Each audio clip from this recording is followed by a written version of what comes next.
Tiratanaloka, the new retreat centre focusing specifically on the ordination process for women, is now fully operational and running a wide range of retreats. The property is located in South Wales, amongst beautiful countryside and surrounded by the Brecon Beacons.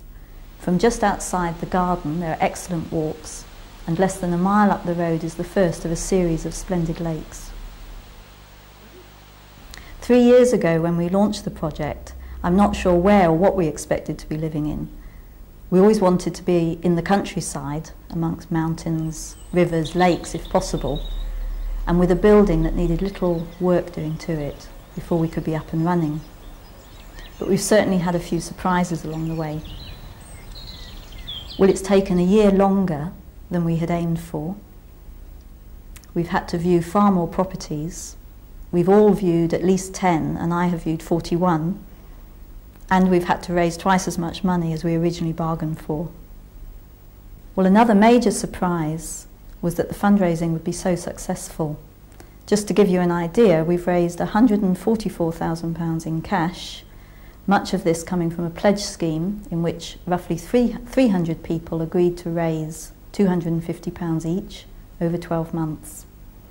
In addition to that capital, we've raised sufficient funds to support the ordination team for 2 years. I think this property is very suitable to our needs, mainly because it will be easy to maintain and it will allow the ordination team to concentrate on running of retreats, which I'm really looking forward to. I love this part of the country. I love the countryside, the hills, the trees, the woods, and I like living in Wales. We moved in on October the 29th, 1994, and 3 weeks later we ran our first retreat for 18 women. In those 3 weeks we had a smashing team of mitras helping us, especially redecorating the shrine room, and without their help I'm sure we wouldn't have opened on time. At present 5 members of the ordination team live here, and we have a further 2 dharmacharinis in the community whose responsibility is to manage the retreat centre. One of the very attractive features of the building is a large wraparound conservatory added on by the previous owner. This creates a large L-shaped room, as well as a separate, smaller room. These areas function as quiet lounges, study areas, and as a venue for giving talks. Through here are the 2 large conservatory lounge areas. The shrine room is through this door on the right. The library is on the left. And upstairs on 2 floors we have 11 bedrooms for 2 to 3 people each, many of which have ensuite facilities. This is one of the bedrooms in the retreat centre. We've been very fortunate because the property used to be a conference centre, and so we've had very little work to do on many of the rooms. There is a very well equipped industrial kitchen that was already set up to cater for large numbers. The dining room is able to comfortably seat about 24 people.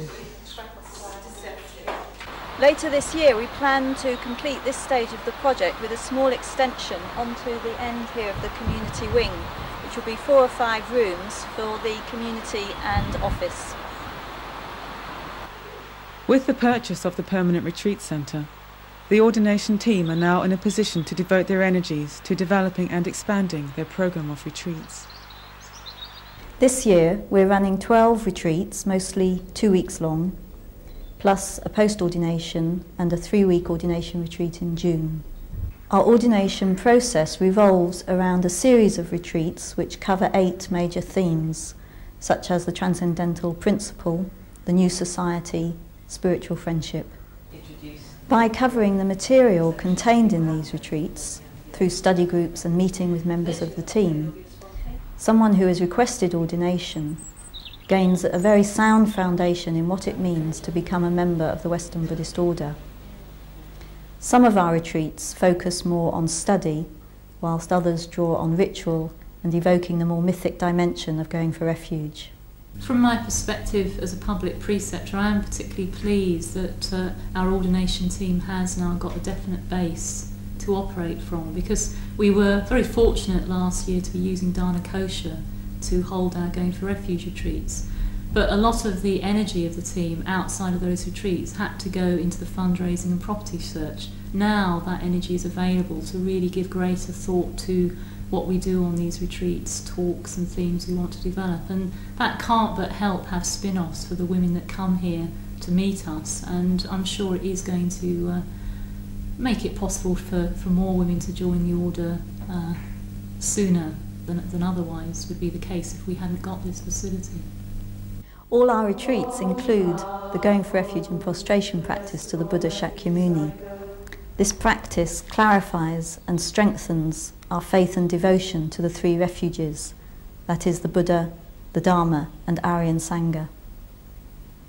We're delighted to announce our new name here on this newsreel. From now on, this new retreat centre will be known as Tiratanaloka, which means people or realm of beings of or associated with the three jewels. The significance of this particular retreat centre is that we are a women's ordination team whose aim is solely to help prepare women for ordination, and those ordinations themselves are conducted by women preceptors.